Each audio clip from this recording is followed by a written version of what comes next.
Kafka, precursor de Borges, la percepción borgiana de Franz Kafka. Hoy en su programa Entre Voces daremos lectura a este interesante texto de Elisa Martínez Salazar de la Universidad de Zaragoza. En el conocido ensayo de Jorge Luis Borges, Kafka y sus precursores, publicado por primera vez en La Nación en 1951 y recogido en otras inquisiciones, se defiende la provocadora idea de que cada autor crea a sus antecedentes y no a la inversa. Se ha dicho que a través de este texto, Borges intentaba liberarse de la ansiedad que le produciría la influencia de otros autores de acuerdo con las teorías de Harold Bloom. En esta tesis queda ejemplificada por medio de una serie de escritos que prefiguran la narrativa del escritor checo.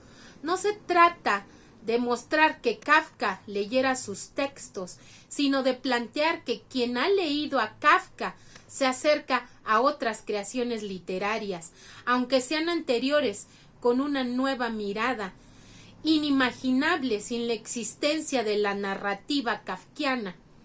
En cada uno de estos textos está la idiosincrasia de Kafka, en grado mayor o menor, pero si Kafka no hubiera escrito, no lo percibiríamos, vale decir, no existiría. El hecho de que Borges escogiera a Kafka para mostrar su teoría puede no ser casual. Es probable que esta ansiedad de la influencia fuera mucho mayor con un escritor como Franz Kafka, sobre el que Borges escribió varios textos, además de citarlo en numerosas ocasiones al tratar cuestiones del más diverso tipo. Le dedicó conferencias y habló sobre él a distintos medios de comunicación. También publicó e incluso tradujo algunos de sus textos e incluyó referencias a su persona en alguno que otro relato. Es necesario relativizar esta presencia. La multitud de ocasiones en que Borges se ocupó del checo puede resultar abrumadora, pero no debe aislarse del conjunto de sus escritos y declaraciones orales. Plagados de referencias eruditas, Kafka no deja de ser uno de los muchos escritores que Borges leyó. Citó, prologó, publicó y tradujo. En cualquier caso, el interés de Borges por Kafka y su labor de difusor de su obra quedan fuera de toda duda. Borges tuvo ocasión de entrar en contacto con la obra de Kafka en una época temprana, si tenemos en cuenta la recepción internacional del escritor checo. Desde el principio de su creación narrativa hasta el final de sus días, Kafka estuvo muy presente en la mente de Borges, en su lengua y en su pluma. Pero la actitud de Borges hacia Kafka no permaneció invariable ni estuvo exenta de contradicciones. En un primer momento adoptó un papel difusor de la obra del checo con Las pesadillas y Franz Kafka, y las publicaciones en la revista Destiempo de un fratricidio. Pronto llegó un punto culminante en esta labor divulgativa, correspondiente en los años de 1937. A lo largo de la década siguiente, la presencia de Kafka en Borges será leve, pero constante. No fue el protagonista de ningún ensayo, pero suele aparecer citado al hablar de otros asuntos una o dos veces por año. Además, Borges publica textos suyos en la Antología de la Literatura Fantástica en 1940 y en una publicación periódica que el argentino dirigía por aquel entonces, Los Anales de Buenos Aires, en 1946. Será en 1951 el año en que redacte Kafka y sus precursores. Después de esta fecha, el interés de Borges por el checo se reduce considerablemente. Después de estos paréntesis vuelven a aparecer referencias esporádicas al escritor praguense. esta vez relacionados con la faceta docente de Borges, en cursos, conferencias e incluso en un manual de literatura. Esta tendencia marca el periodo en el que vuelve a publicar escritos de Kafka dentro del libro de los seres imaginarios y en ediciones limitadas Una confusión cotidiana y El buitre. La época del inicio de la vida narrativa de Borges coincide con el periodo en que Borges empezó a escribir y traducir a Kafka. La obra del checo, situándolo por debajo de escritos menos universales y minusvalorándolo con determinados comentarios, es una tendencia que perduraría al menos hasta 1976. Es entonces cuando Borges vuelve a publicar escritos de Kafka en el libro de los sueños en 1976. Incluyó, conviene distinguir, un breve texto del cuarto cuaderno en octavo, además como director de la colección de la Biblioteca di Babel. Con la década de los 80 comienza el último periodo de la recepción borgiana de Franz Kafka, en el que Borges retoma el impulso de antaño y afirma por doquier haber pretendido sin éxito imitar al checo en sus inicios narrativos. Cita: yo he escrito algunos cuentos en los cuales traté ambicioso e inútilmente de ser Kafka. Jorge Luis Borges. En 1981 se publica su prefacio a un volumen de cuentos de Kafka en inglés. En 1982 prologa una traducción al español de La Metamorfosis. Periodistas y estudiosos de todo el mundo solicitan su participación en los coloquios, publicaciones y congresos conmemorativos del centenario del nacimiento de Kafka. En 1985 fue un año consagrado al checo. Prologó América, relatos breves. Mencionó a Kafka en 5 prefacios de la misma colección. Le dedicó conferencias y declaró una vez más haber intentado en vano ser Kafka. Afirmación que no abandonaría ni en el mismo año de su muerte. Las referencias a Kafka contenidas dentro de la obra ficcional de Borges se adecúan en las líneas generales al mismo esquema cronológico que hemos podido esbozar en relación a su presencia en ensayos y declaraciones del argentino, pero de una manera más radical se concentran al comienzo de su obra narrativa, que coincide con las fechas en las que empezó a escribir sobre Kafka, y no reaparecen hasta los años 70.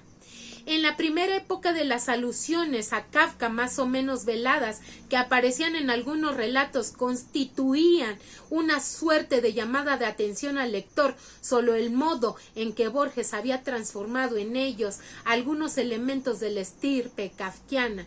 Así, para dejar claro su juego intertextual, incluyen el cuento La lotería en Babilonia, El jardín de los senderos que se bifurcan, una letrina sagrada llamada Cuatca, palabra evidentemente homófona al nombre del autor checo. La siguiente alusión a Kafka aparece en El milagro secreto, homenaje a Kafka y Praga según el propio Borges. El protagonista es un escritor expresionista checo de la lengua alemana que vive en una Praga de ensueño. La alusión a Kafka no deja lugar a dudas al situar al personaje en una de las calles en las que vivió Kafka. Los traductores de Las mil y una noches que no haría un hombre, un Kafka que organizara y acentuara esos juegos, que los rehiciera según la deformación alemana. Además, esa montaña circular que rodea la tierra recuerda la muralla china de un relato de Kafka. Aquí encontramos, al menos, Borges declaró tener en mente a la revista Latitud, añadiendo que conciliaría los hábitos de Whitman y los de Kafka. Vuelve a nombrar el proyecto de una novela llamada El Congreso, esta vez sin vincularla con Kafka. Recuerda que Borges le comentó que llevaba dentro del argumento del cuento durante años sin atreverse a redactarlo. Muchas décadas después, dentro del libro La Arena, en 1975, se publicó El Congreso, uno de los cuentos que Borges consideraba kafkiano, al menos en parte, tal y como afirma el epílogo. El opaco principio quiere imitar el de las ficciones de Kafka. Por último, el poema Ein Traum incluye a Kafka como personaje y vamos a dar lectura a este poema. Lo sabían los tres. Ella era la compañera de Kafka. Kafka la había soñado. Lo sabían los tres. Él era el amigo de Kafka. Kafka lo había soñado. Lo sabían los tres. La mujer le dijo al amigo: quiero que esta noche me quieras. Lo sabían los tres. El hombre contestó: si pecamos, Kafka dejará de soñarnos. Uno lo supo. No había nadie más en la tierra. Kafka se dijo: ahora que fueron los dos, he quedado solo. Dejaré de soñarme. Borges, 1996. Borges aseguraba haber soñado este poema. Al haber sido daño en un sueño, no se consideraba con derecho a corregirlo. No puedo cambiarlo porque Kafka me lo dictó.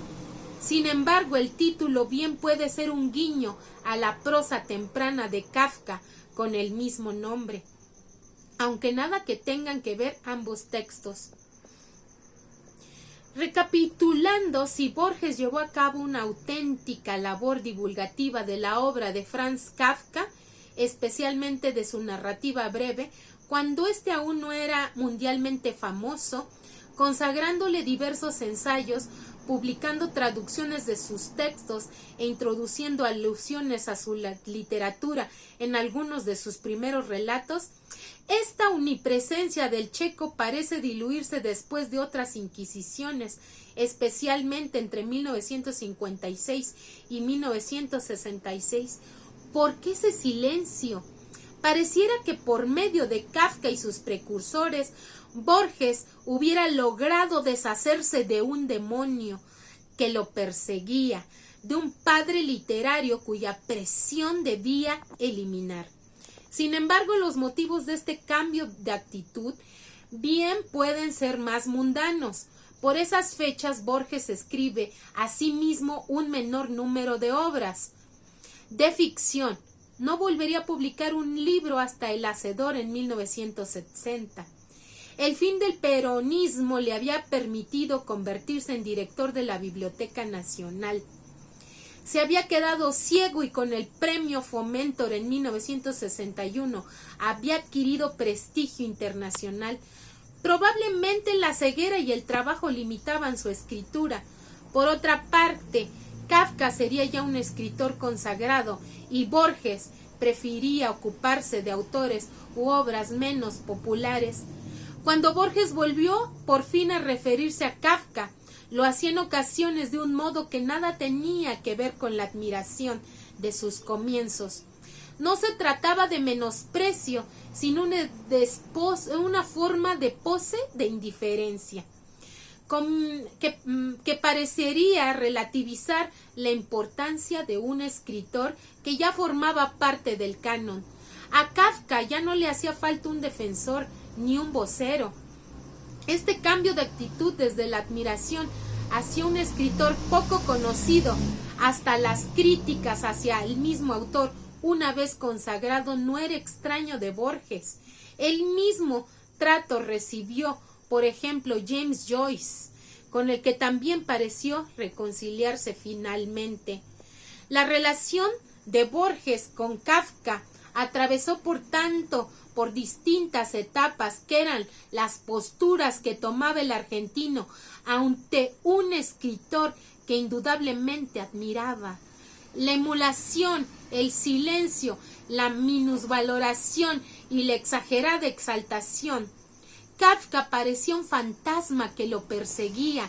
Al principio le gustaba jugar con él y presentarlo al resto del mundo. Después prefirió ignorarlo. Más tarde le irritaba su presencia y por último no tuvo más remedio que aceptarlo. Como todo esquema, este que he trazado tiene mucho de reduccionista. Por supuesto, no se trata de etapas claramente separadas. Sin embargo, más simplista resulta admitir sin más reflexión crítica las tantas veces reiterada admiración de Borges hacia Kafka. Por otra parte, no debe pasarse por alto la ironía borgiana que matiza tanto la defensa inicial de la obra de Kafka como su veneración absoluta durante los últimos años. Sus elogios a la obra de Kafka durante la década de los 80 contrastaban con la declaración de su propia nimiedad. La exageración obvia en un sentido dejaba claro que el otro extremo tampoco era sincero. Esa insistencia final en afirmar que había tratado inútilmente de ser Kafka sin conseguirlo esconde tras un aspecto de adoración una irónica voluntad de dejar claro que había logrado una personalidad literaria propia y distinta, autoafirmación que podría explicarse en relación con la ansiedad de la influencia teorizada por Harold Bloom, una ansiedad sentida no solo frente a los escritores, sino también frente a los críticos, sobre los que Borges solía ironizar. Un análisis de los ensayos y declaraciones de Borges en torno a Kafka pone en evidencia dos actitudes fundamentales. Por un lado, el argentino trataba de alejarse de las tendencias críticas mayoritarias en torno al escritor checo, a las que frecuentemente ridiculizaba, destacando así su propia singularidad. Esto le lleva a presentar contradicciones en sus consideraciones en torno a Kafka, a medida que van triunfando nuevas interpretaciones, así como a limitar la importancia del checo una vez que se produjo lo que podríamos llamar el boom Kafka.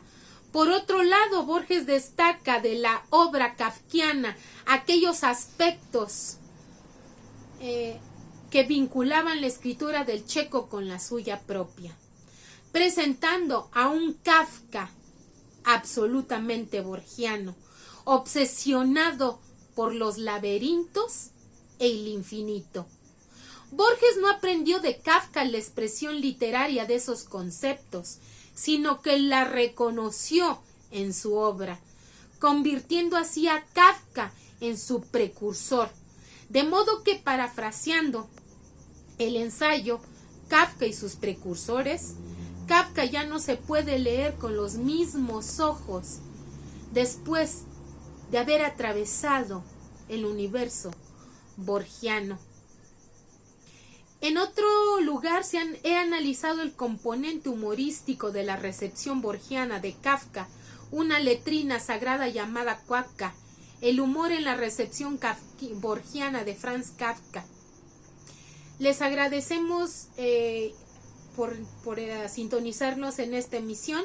Este texto tiene una amplia bibliografía y lo elegimos porque estamos dando seguimiento a la vida y obra de Franz Kafka con motivo de su nacimiento, y nos despedimos de esta su emisión, su programa Entre Voces. Yo soy Chelio. Hasta pronto.